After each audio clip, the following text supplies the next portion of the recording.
Құрметті қажылар, артымызда тұрған Абу Бакр мешіті.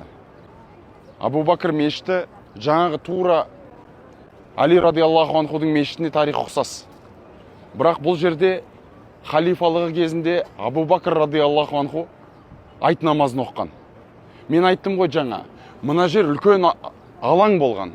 Майдан дейді ғой, үлкен алаң болған. Енді әр жерінде әр түрлі ыңғайына қарай намаз оқып қоятын болғанда енді. Мысалға, мына жерде қазір пайғамбарымыздың өзі намаз оққан. Қазір оның тарихын айтам да. Мына жерде енді Али радиаллаху анху өз халифалығы кезінде оққан болса, осы тұста Абу Бакр радиаллаху анху айт намазын өткізген екен да, имамдықта тұрған. Енді бұл мешіт 87-ші жылы жаңағы Омар ибн Абдул-Азиздің қолымен, бұйрығымен Уалид ибн Абдул-Маликтің халифалығы кезінде салынған. 87-ші жылы 1400 жылға жуық өтіп кетті. Мына мешіт